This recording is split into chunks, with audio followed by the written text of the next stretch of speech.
안녕하십니까? 드디어 이제 1강으로 본격적인 교회사 강의를 시작할까 합니다. 전 시간에 말씀드렸듯이 서두에서 이제 오리엔테이션과 같은 서두에서 말씀드렸듯이 과연 한반도에, 이 땅에, 우리 땅에 복음이 언제 들어왔을까? 이거는 많은 사람들이 궁금해하고 있는 부분이기도 하죠. 언뜻 많은 분들은 학교 공부를 통해서 우리가 흔히 가톨릭이라고 부르는 서학이라는 이름으로 천주교가 먼저 들어왔을 것이다. 이와 같은 생각들을 많이 갖게 됩니다. 천주교, 개신교, 이건 언제부터 또 나누어졌을까? 이런 부분들은 공부를 해나가면서 여러분들에게 하나하나 일러드리겠습니다만, 어쨌든 개신교라고 하는 것은 예수님께서 복음을 제자들을 통해 또 그리고 남아있는 모든 사람들을 향해 하늘만 쳐다보지 말고 딱 끝까지 이르러서 내 증인이 되어라 라고 하는 대사명을 내려준 이후에 제자들은 세계 곳곳으로 흩어져서 예수님의 말씀을 증거했습니다. 또 그리고 이 복음이 전파되어지면서 점차 로마도 복음이 들어가게 됐고, 이 세계제국 로마에 복음이 들어가게 되고, 그리고 복음이 국교화되고 동로마 제국에도 복음이 전파되고, 이런 모든 과정들은 우리가 한 번씩 살짝 들어서 알게 되겠습니다만은, 사도 바울이라고 하는 너무나 위대한 예수님의 사도를 담당했던 이 바울 사도를 통해서 복음화는 체계화되어 갔습니다. 아무튼 캐톨릭이라고 하는 것은, 천주교라고 하는 것은 종교개혁이 있기 이전, 다시 말하면 루트나 칼뱅에 의해서 종교개혁이 있고 난 이후에는 개신교라는 이름으로 세계 각국으로 확산되고 전파되어집니다. 물론 수업 중에 이제 나중에 다시 나와서 분파 과정을 말씀드리겠습니다만은, 어쨌든 이 땅에 천주교가 먼저 들어왔을 것이다 라고 하는 인식을 많이 갖죠. 근데 여러분들, 경교라는 말을 한번 들어보셨습니까? 경교. 밝을 경자를 쓰죠. 빛을 비춘다는 어떤 그런 이름으로 사용하는 경자입니다. 경교. 복음이 전파되어진 서구 사회에서 세월이 흘러가면서 확산되고 교황청이 마련되고, 그리고 종교와 일반 세속권과의 이와 같은 많은 대립 갈등을 거치면서 기독교는 발전해 옵니다. 그 가운데 많은 이단 논쟁이 있어요. 이단 논쟁 가운데 네스토리오스파라라고 하는 아주 독특한 어떤 신학적 사상을 가진 분이 등장합니다. 사람 이름이죠. 네스토리오스. 네스토리오스라는 사람은 누구냐면, 콘스탄티노플, 동로마 제국의 수도였던 콘스탄티노플, 즉 지금의 이스탄불 대주교로 있었던 분이세요. 근데 이분이 어떤 생각을 가졌나 하면은, 당시에 일반적이고 보편적으로 모든 사람들에게 주입되어졌던 성모 마리아에 대한 판단과 평가 문제가 대두됐습니다. 일반적으로 성모 마리아는 그 당시 분명 신의 어머니라고 불려지고 존칭되고 있어요. 그러면 예수님은 곧 하나님의 본체이시기 때문에 성모는 하나님의 어머니가 되는 거였습니다. 그렇게 받아들여지고 있었어요. 하지만 네스토리오스의 생각은 조금 다릅니다. 5세기, 6세기를 거치면서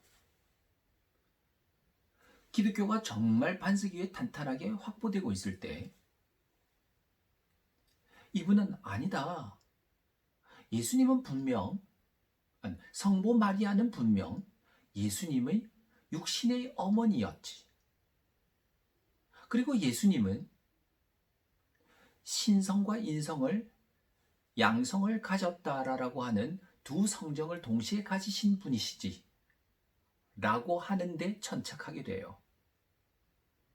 그러니까 네스토리우스의 생각으로는 아무리 그래도 성모 마리아는 신의 어머니라고까지 부르기에는 그분을 존칭하기가 어렵다.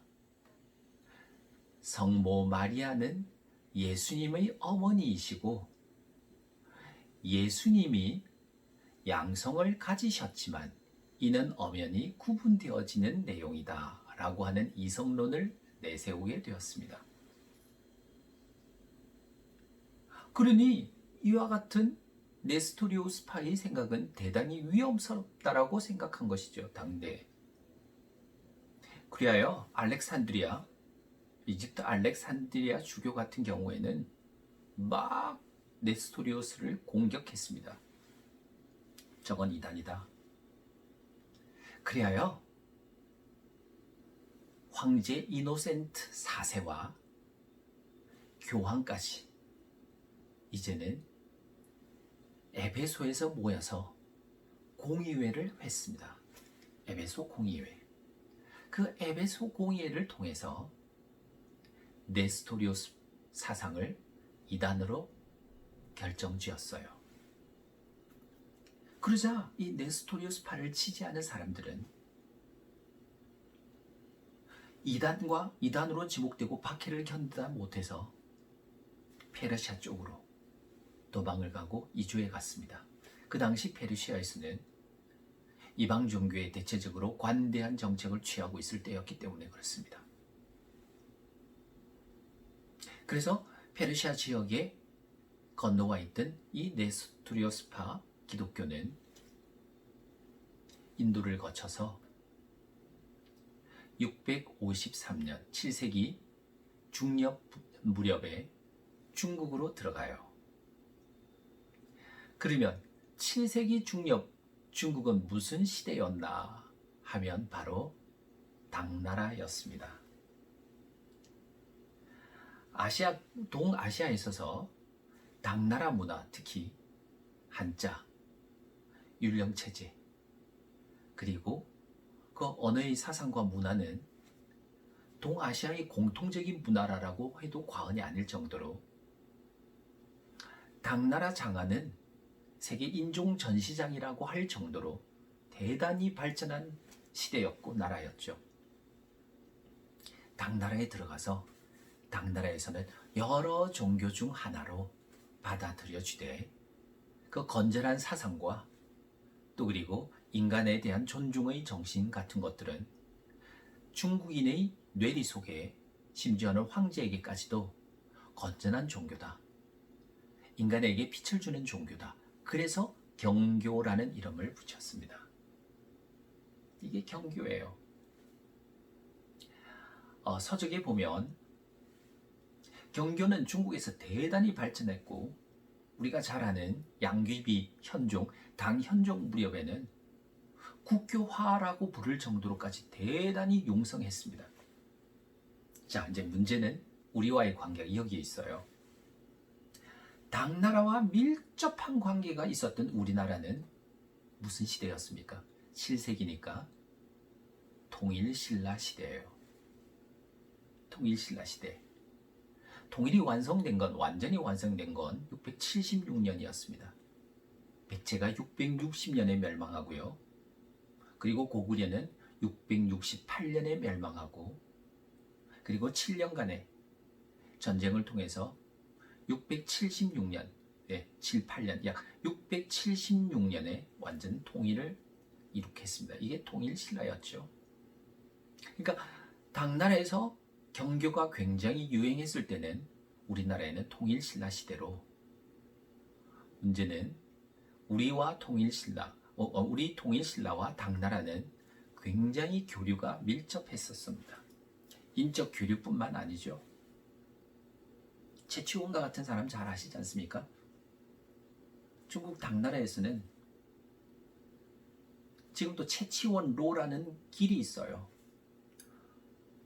당나라 수많은 학자와 승려들이 통일신라에 오기도 하고, 통일신라의 유명한 승려들이 당나라에 유학가기도 하고, 유학을 떠나려고 했던 유명한 사람이 있지 않습니까? 원효와 의상, 다 당나라 때죠. 굉장히 문화교류, 무역교류가 활발했습니다. 그랬으므로 분명 당나라에서 대유행하던 경교가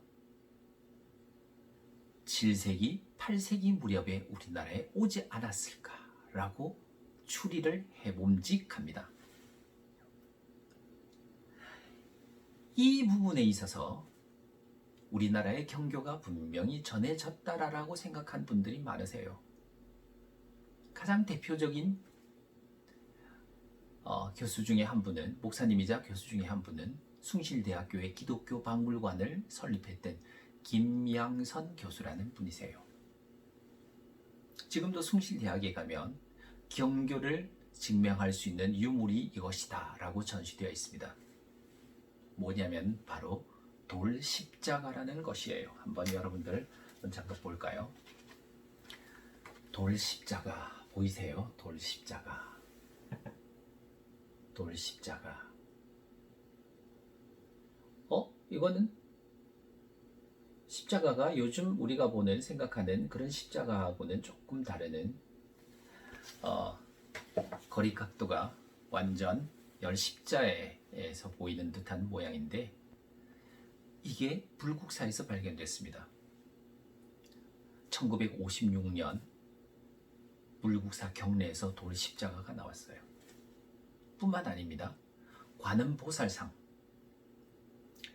또 그리고 많은 능이나, 또 그리고 능 주변에 산지한 문인석 등등에 보면 묘하게 기독교의 흔적을 발견할 수 있는 특징이 몇 가지가 드러나고 있어요. 물론 돌십자가를 대표적인 그 증거 자료로 들고 있습니다. 발해에서는, 심지어 발해에서도 당나라와 교류가 아주 밀접하죠. 문왕 이후에. 그런데 발해에서는 석가열의 좌우의 협시보살 중에 한 분은 십자가 목걸이를 하고 있습니다.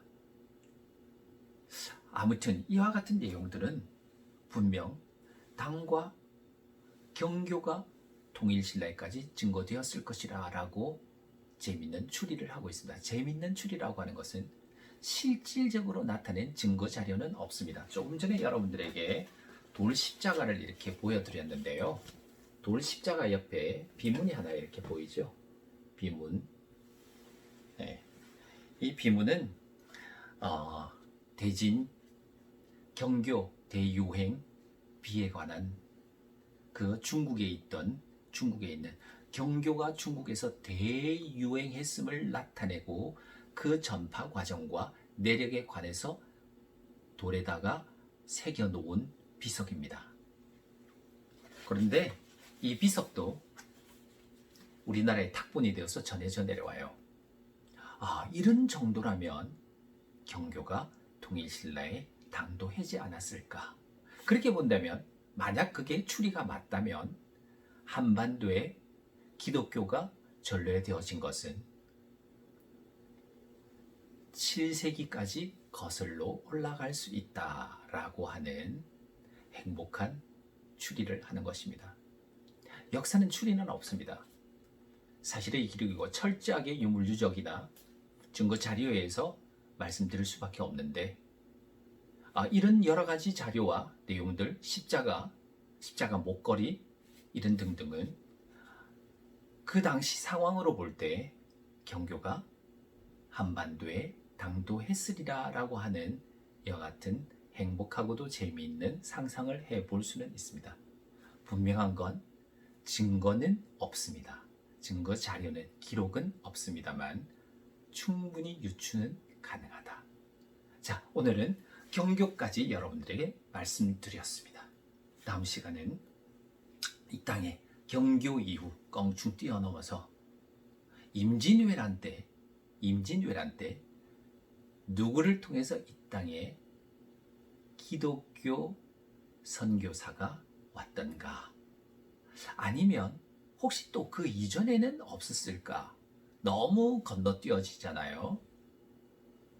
그래서 7세기에서부터 임진왜란이라고 하더라도 1592년이니까 너무 갭이 많은데 그 이전에는 없었을까? 이런 궁금증도 생기게 되는데 이런 부분을 다음 시간에 해소해 드리도록 하겠습니다. 감사합니다.